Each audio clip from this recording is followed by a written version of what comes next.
الفاتحة. رياض الصالحين حديث. اللهم صل وسلم على سيدنا محمد وعلى آل سيدنا محمد في كل لمحة ونفس بعدد كل معلوم لك. بسم الله الرحمن الرحيم. باب زيارة أهل الخير ومجالستهم وصحبتهم ومحبتهم وطلب زيارتهم والدعاء منهم وزيارة المواضع الفاضلة. Bab ziarati ahlil khair, bab mengenai ziarah kepada orang-orang ahli kebaikan. Wa mujalasatihim, dan duduk bersama mereka. Wa suhbatihim, dan berteman dengan mereka. Wa mahabbatihim, dan cinta kepada mereka. Wa talabi ziyaratihim, dan meminta berziarah kepada mereka. Wa du'ai, dan meminta doa minhum, dari orang-orang ahli kebaikan. Wa ziyaratil mawadhi'i, dan berziarah ke tempat-tempat al-fadilati, yang utama. Qala Allah Ta'ala: wa idh qala Musa li fatahu la abrahu hatta ablugha majma'al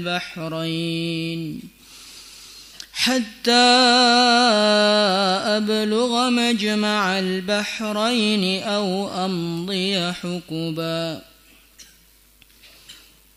Wa idh qala, dan ingatlah ketika mengatakan Musa, Nabi Musa, li fatahu, kepada pembantunya.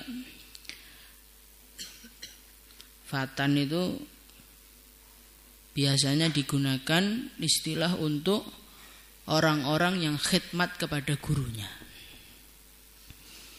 Tidak berarti fatan itu harus selalu anak muda.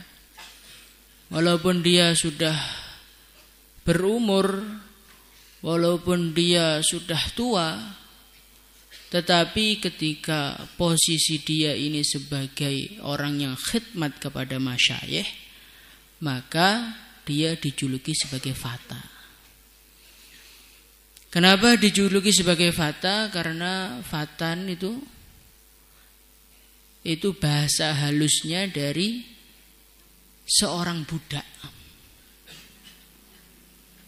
Maka baginda Nabi Muhammad SAW dalam satu hadis, beliau mengatakan, jangan engkau mengatakan kepada budakmu hadza abdi, ini adalah budakku, tetapi katakanlah ini adalah pemudaku. Maksudnya ini adalah pembantuku. Nah, kenapa orang yang khidmat kepada masyayikh dikatakan sebagai fata?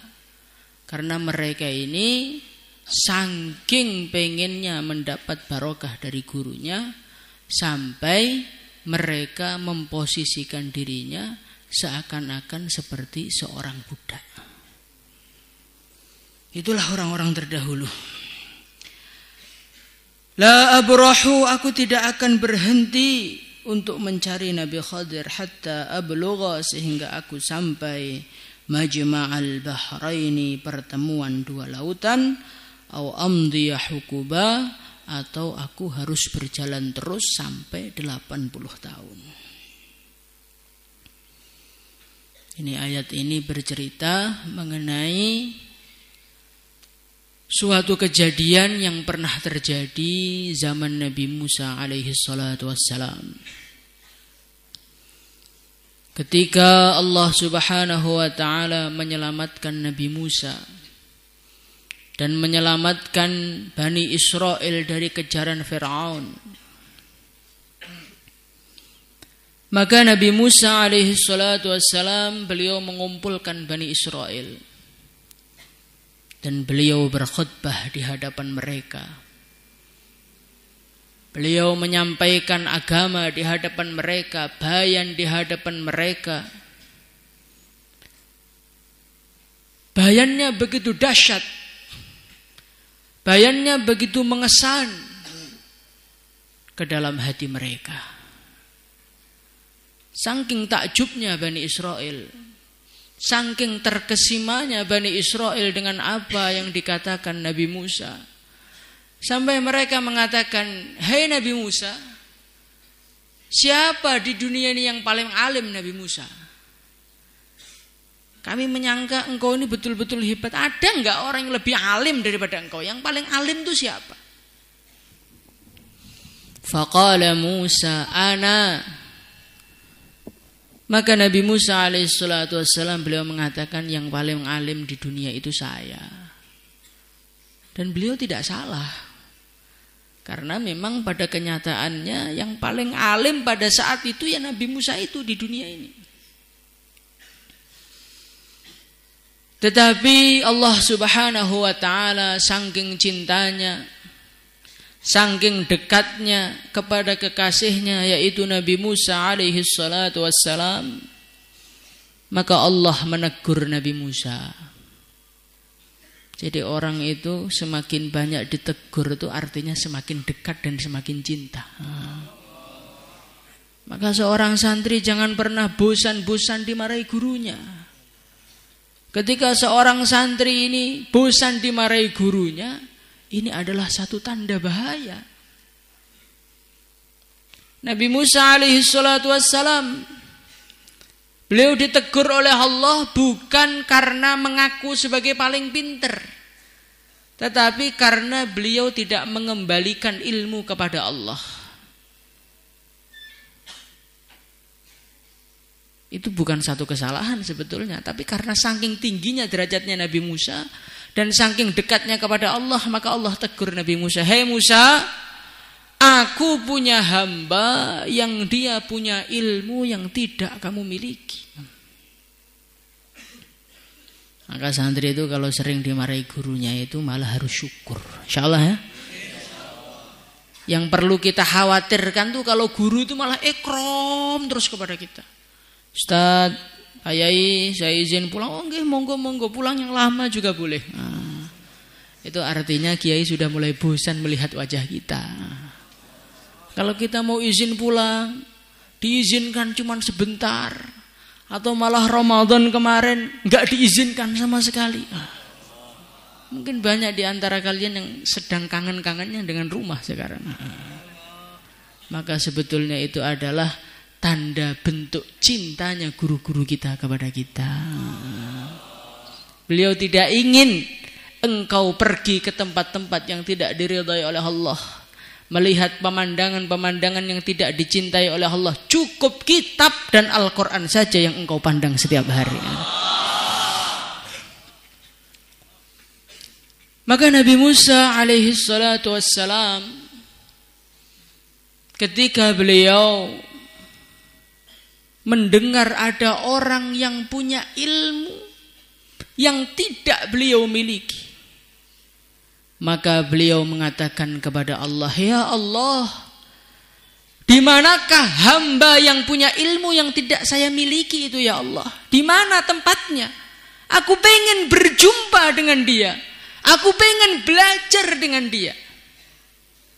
Ini coba kita lihat Nabi Musa, seorang paling alim di dunia pada zaman itu.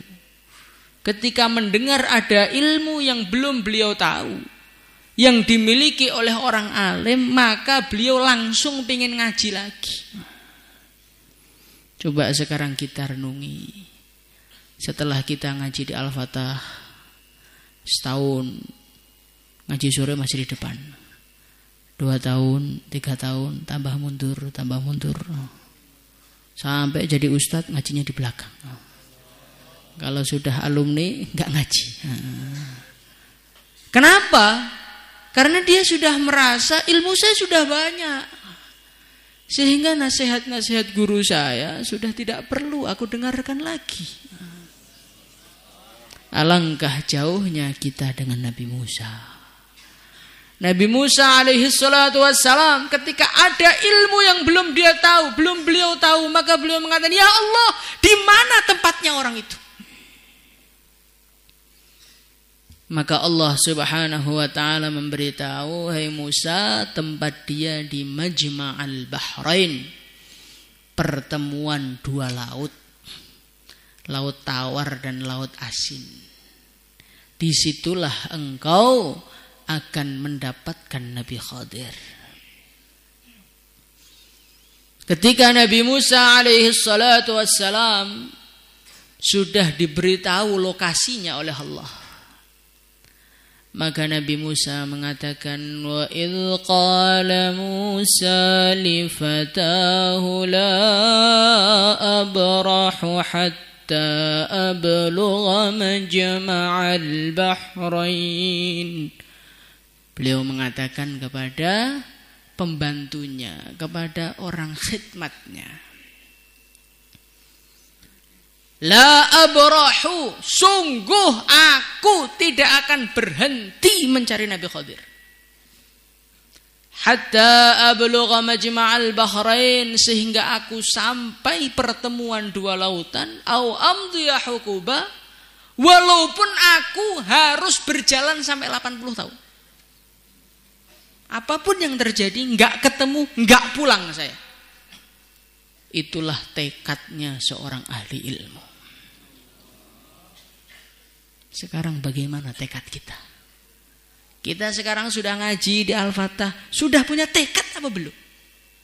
Ya Allah, saya berjanji ya Allah, kalau Quran belum masuk di dalam hati saya, makna-makna Al-Quran belum saya fahami dengan sebenarnya, aku tidak akan pernah pengen untuk meninggalkan pondok saya.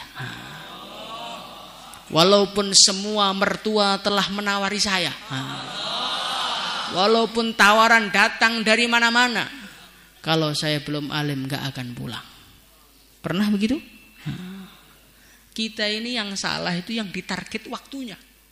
Pokoknya saya mau mondok 8 tahun, itu salah. Yang ditarget itu hasilnya. Ketika seorang nelayan pergi ke lautan, yang dia targetkan itu banyaknya ikan atau lamanya mancing di lautan?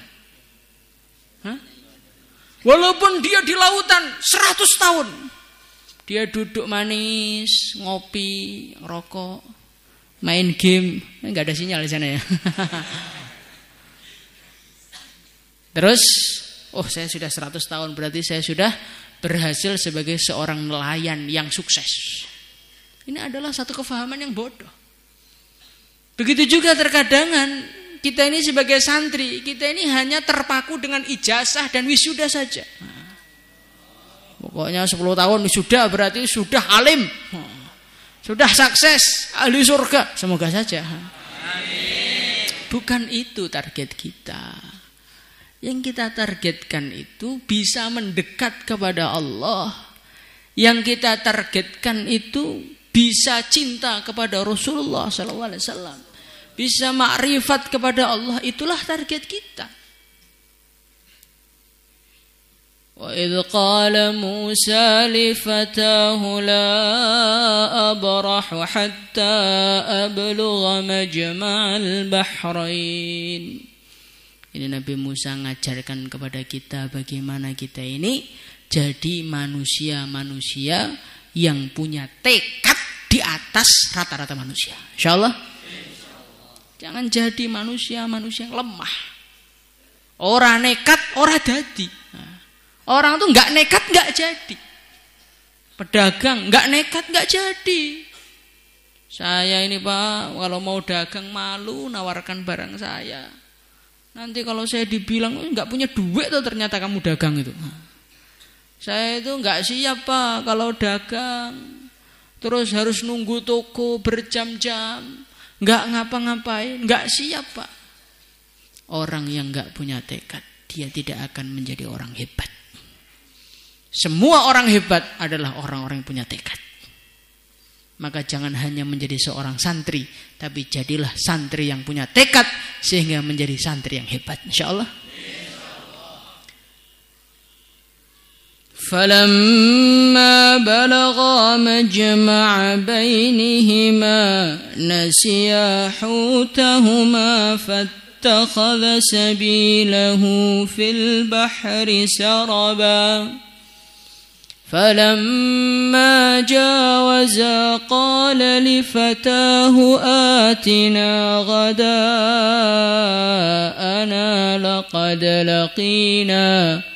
لقد لقينا من سفرنا هذا نصبا. Akhirnya Nabi Musa mulai mengadakan satu perjalanan, melangkahkan kakinya, meninggalkan kampung halamannya, ditemani oleh pembantunya. Selangkah demi selangkah, akhirnya ribuan langkah mereka dapatkan. Ketika Nabi Musa alaihissalatu wassalam, beliau sudah sampai di Majma'al Bahrain, maka Nabi Musa mengatakan, atina ghada'ana laqad laqina min safarina hadza nasaba. Itu sebelum beliau berangkat dipesani oleh Allah, hai Musa, kamu nanti kalau mau jalan bawalah bekal berupa ikan. Bawalah bekal berupa ikan. Nah, nanti tandanya kamu itu mau sampai di tempatnya Nabi Khadir, ikan kamu hilang. Maka ayah saya dulu mengatakan ketika ngaji surat Kahfi ini, beliau mengatakan, jadi santri itu di antara perkara yang perlu dia miliki itu adalah bekal untuk ngaji. Dan tandanya seorang santri ini mau jadi bekalnya itu habis semuanya. Kayak Nabi Musa ketika beliau mau jumpa sama Nabi Khadir, bekalnya oleh Allah dihilangkan. Maka ikannya itu lompat ke lautan, terus air yang dilewati oleh ikan tersebut menjadi bekas seperti terowongan. Jadi airnya itu menjadi kaku gitu. Maka Nabi Musa alaihi salatu wassalam beliau mengatakan, atina ghada'ana laqad laqina min safarina hadza nasaba. Hei pembantuku, makanannya kamu bawa sini, makanannya ikan yang kita bawa tadi bawa sini.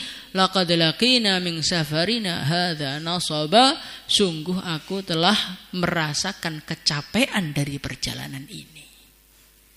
Ini tandanya orang tuh mau ngaji sungguh-sungguh tuh kalau kecapean.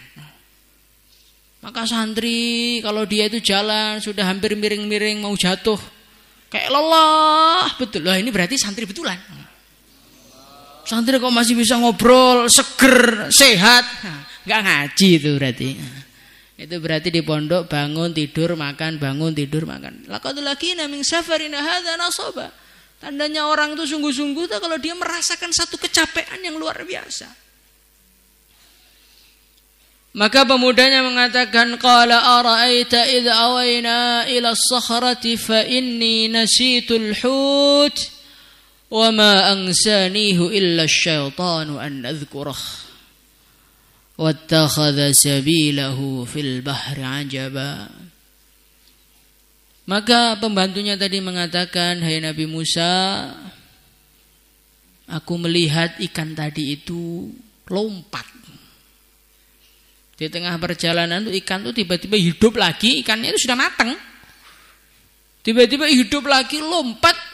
Wattakhadha sabilahu fil bahri ajaba. Kemudian dia menjadikan jalannya itu unik sekali gitu loh. Karena dia hidup lompat, setelah lompat air yang dia lewati itu menjadi sebuah terowongan. Maka Nabi Musa mengatakan, wa ma angsanihu illa syaitan. Tapi saya tadi lihat mau cerita itu lupa. Wa ma angsanihu illa syaitan. Tidak ada yang menjadikan aku lupa kecuali syaitan. Jadi orang itu ngaji kok Qur'annya enggak lancar-lancar, lupa terus. Itu bukan karena wah saya ini Pak bodoh saya ini, oh bukan. Sebetulnya kita ini dibikin lupa oleh syaitan. Kenapa dibikin lupa oleh syaitan? Kok dia berhasil? Karena kita ini kurang amalan. Maka santri-santri yang ayat hirzinya itu enggak rajin, biasanya yang enggak kubro-kubro itu. Ya kenapa? Ya itu tadi, karena setiap hafalan dibisik setan, hafalannya hilang lagi. Setiap hafalan dihapus oleh setan, hafalannya hilang lagi. Maka kalau amalannya ingin kuat itu wiritannya harus kuat. Insyaallah. Qala dzalika ma kunna nabghi fartadda ala atharihima qasasa. Maka Nabi Musa mengatakan, "Oh itu. Ya hilangnya ikan itulah yang kita cari. Berarti kita ini sudah sampai di tempat tujuan yang kita cari." Fartadda ala atharihima qasasa. Maka Nabi Musa balik lagi menelusuri jalan yang beliau lewati. Fawajada 'abdan min 'ibadina atainahu rahmatan min 'indina wa 'allamnahu min ladunna 'ilma. Maka Nabi Musa alaihi salatu wassalam akhirnya ketemu Nabi Khadir. Bagaimanakah Nabi Khadir disifati oleh Allah? Atainahu rahmatan min 'indina. Beliau adalah orang yang mendapatkan rahmat dari Allah. Wa 'allamnahu min ladunna 'ilma, dan beliau adalah orang yang diajari ilmu oleh Allah, ilmu laduni. Ilmu laduni itu ilmu apa tuh? Ilmu laduni itu ilmu yang enggak bisa dipelajari, dan ilmu itu ditancapkan di dalam hati sehingga menjadikan keraguan-keraguan sebelumnya hilang tanpa tersisa lagi. Qala Junaid al-Baghdadi rahimahullahu ta'ala, beliau mengatakan ilmu laduni ini ilmu apa? Maka natahakkuman fil asrari bi ghairi dhannin. Ilmu laduni itu adalah ilmu yang mancep di dalam hati, saking mancepnya sampai yakin dan tidak tergoyahkan lagi. Nah kita ini sekarang kan punya ilmu tuh kan, tetapi ilmunya ini ilmu angin-anginan. Ilmu yang mudah dirobohkan dengan suasana keadaan. Contoh, kita ini ngaji di tahfidz umpamanya, ngapalkan Quran, ketemu sama teman, kamu ngapain mau di tahfidz? Orang itu enggak hanya di dunia, enggak hanya di akhirat saja loh. Orang itu kan yang perlu dunia, perlu akhirat juga. Maka sekolah paling komplit itu ya kalau ada sekolahnya juga. Kamu pindah ke utara sana loh. Oh iya, pindah ke utara. Nanti yang utara dikompori sama temannya lagi. Kamu sudah sekolah di sini. Sekolah itu dunia. Tahfidz sana loh, full agama, nanti langsung sampai surga. Oh iya. Akhirnya langsung ke daftar ke pusat. Nah, ini orang-orang yang semacam ini orang-orang yang punya ilmu, punya pemahaman tapi angin-anginan. Dan selagi ilmu kita ini masih angin-anginan, kita ini dalam bahaya besar.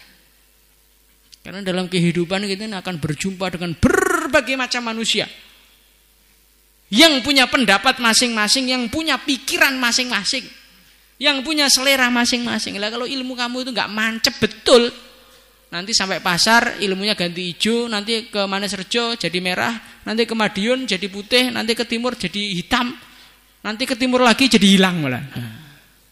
Maka kita ini jadilah, mintalah kepada Allah Subhanahu wa taala ilmu yang langsung dari Allah, sehingga ilmu itu betul-betul menancap di dalam hati, insyaallah. Dan kata beliau dijelaskan di dalam Ruhul Bayan, beliau mengatakan, dan ilmu ladun ini akan diberikan oleh Allah kepada orang-orang yang telah mengkosongkan hatinya dari dunia, mengkosongkan hatinya dari makhluk, yang ada hanya Allah saja. Saat itulah Allah akan buka hatinya dengan futuhat ar-rabbaniyah, pembukaan bongso kepangeranan, pembukaan langsung dari Allah, sehingga ilmu itu akan menuntun dia menuju ridha Allah. Maka teman-teman santri, kita ini jangan hanya sekedar ngaji, tetapi bagaimana kita kosongkan hati kita dari dunia, kosongkan hati kita dari makhluk, insyaallah ya. Ini penting. Karena kita ini tujuannya itu mau surga gitu. Tujuannya itu mencari ridha Allah. Lah kalau hati masih diisi dengan dunia ya, kita mesti akan terhambat perjalanannya menuju kepada Allah. Maka santri itu enggak usah media-media sosial, nggak usah lihat kehidupan orang-orang kafir. Ini mode terbaru apa, berita terbaru apa, gak penting kabeh. Itu nanti menjadikan hati kita itu kebanyakan isi. Kalau kebanyakan isi jadi gaduh-gaduh. Kalau jadi gaduh-gaduh nyampurnya nggak pas, akhirnya malah nggak enak dimakan. Begitu juga orang tuh kalau punya ilmu agama campur dengan dunia, akhirnya air comberan dicampur dengan air jernih. Rasanya nggak karu-karuan. Maka bagaimana kita yang sudah ambil jalur agama, ya sudah kita pegang ini sampai mati, nggak usah toleh kanan, nggak usah toleh kiri, madep, mantep sampai ilmu nih mancep. Insyaallah. Akhirnya Nabi Musa pun jumpa dengan Nabi Khadir.